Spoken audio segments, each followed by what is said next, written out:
अऊज़ु बिल्लाहि मिनश शैतानिर रजीम बिस्मिल्लाहिर रहमानिर रहीम। दोस्तों, इस वीडियो में मैं बात करूंगा रियासत पाकिस्तान वर्सेस जहीर अहमद केस की। और इस खास तौर पर इस वीडियो में बात होगी कानून नाफिज करने वाले इदारों के किरदार की। हमने देखा कि किस तरह इस दरिंदे जहीर को कानून का तहफ़्फ़ुज़ हासिल है। शुरू दिन से लेकर 8 महीने पहले जब ये वाकया रूनुमा हुआ, जब अगवा किया गया बच्ची को, तब से लेकर अब तक ये दरिंदा कानून के साथ ऐसे, बल्कि कानून इस दरिंदे के साथ ऐसे बर्ताव कर रहा है जैसे ये सब कुछ कानून की मंजूर नजर हो। शुरू में पुलिस ने इसको डेड केस कह के बंद करने की कोशिश की, सोशल मीडिया ने उठाया। फिर वालदैन की बच्ची से जो मुलाकातों का सिलसिला था, उसमें भी रुकावटें डाली गई। बच्ची लाहौर से कराची आई और कराची आने के बाद चाइल्ड प्रोटेक्शन सेंटर में पिछले 4 महीने से मौजूद है। वालदैन की बच्ची से कई मुलाकातें हो रही हैं, लेकिन उस दरिंदे को पुलिस प्रोटेक्शन हासिल है। वो दरिंदा जब चाहे धंधलाता हुआ आता है, पुलिस की कस्टडी में आता है। पुलिस के साथ पुलिस उसके साथ दामाद जैसा सलूक करती है। उस कठपुत उसने पुलिस को कठपुतली समझा हुआ है। और वही 2 कदम आगे अदालत में आकर अदालत के अंदर बैठे हुए बेगैरत जज, घटिया जज, पैसों के साथ अपनी वफादारी करने वाले मुजरिमों के साथी जज उसको तहफ़्फ़ुज़ देते हैं। और वो मजलूमों के सामने, मजलूम बाप के सामने वैश्यों की तरह हंसता हुआ निकल जाता है।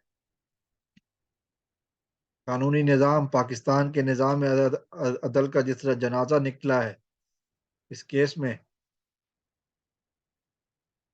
वो यकीनन काबिल शर्म बात है।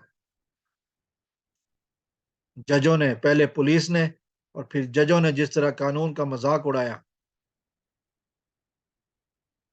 रोज नई नई बातें सामने आ रही हैं। काले कोट वाले तो खैर बेगैरती करते ही हैं। कानून नाफिज करने वाले इदारे, पुलिस के, इनके बच्चे नहीं है। लगता तो नहीं है, लगता तो यही है कि इन लोगों ने किसी के बच्चे लेके पाले हुए हैं, किसी के बच्चे अगवा करके पाले हुए हैं। और जो बच्चे इनके घर में रहते हैं वो यकीनन इनके असली नहीं है।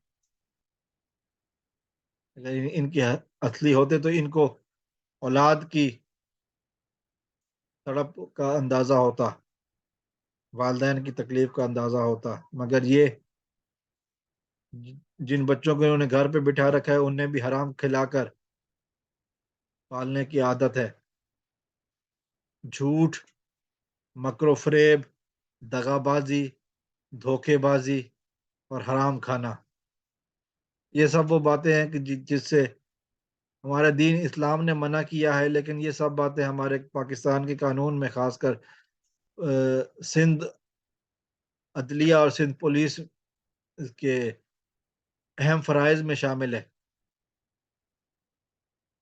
जिस तरह सवाल पूछने पर एक पुलिस वाला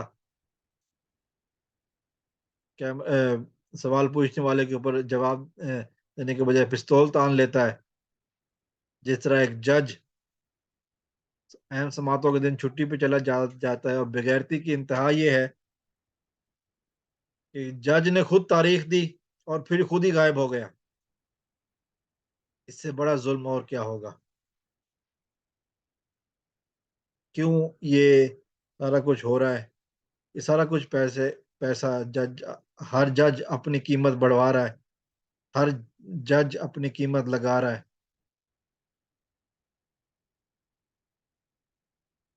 और दरिंदे जिस तरह मजलूम वालदैन की آنکھوں میں آنکھیں ڈال کر ان کے آگے مسکراتے ہوئے نکل جاتے ہیں۔ یقیناً ہمارے نظام عدلیہ پر بہت بڑا تماچا ہے، یقیناً ہمارے نظام قانون پر بہت بڑا تماچا ہے، لیکن مسئلہ ہمارے ساتھ یہ ہے کہ ہماری پولیس کرپٹ ترین ہے۔ ان کے آگے دو نوٹ پھینک دو، وہ ایسے ہی ہے کہ جیسے ایک جانور کے آگے کچھ ہڈیاں پھینک دی جائیں۔ ہماری پولیس تو اس سے بھی بدتر ہے، ہماری عدلیہ اس سے بڑھتا ہے کہ وہ ہڈیاں کھانے والا جانور وفاداری کرتا ہے، اور ان کو گورنمنٹ تنخواہ دیتی ہے، مگر یہ درندوں سے ہڈیاں لینا پسند کرتے ہیں، مجرموں سے ہڈیاں لینا پسند کرتے ہیں۔ یہ نظام انہوں نے جو بنا رکھا ہے، یقیناً یہ وہ نظام ہے جو کم از کم اسلامی نظام نہیں کہا جا سکتا۔ کسی سے کہیں نا کہ ایک جج نے خود ایک تاریخ دی تھی اور اسی تاریخ کو چھٹی کر لی، کوئی عام سے عام فہم رکھنے والا بندہ بھی کہے گا کہ جی یہ جج مجرموں کے ساتھ ملا ہوا ہے، اور آپ سمجھتے ہیں کہ یہ سارا کچھ اب چھپ جائے گا؟ یقیناً ایسا نہیں ہوگا۔ سوشل میڈیا پر تم لوگوں کے مکروہ چہرے سامنے آتے رہیں گے۔ سوشل میڈیا کی پاور ہے کہ یہ ایک ڈیڈ کیس قرار دیا جانے والا آج پاکستان کا ہائی پروفائل کیس بن چکا ہے۔ یقیناً ان لوگوں نے سوچا ہوگا کہ جو کچھ ہم کر رہے ہیں وہ ہم نے ساتھ لے کے جانا ہے اور کوئی دیکھنے والا نہیں ہے۔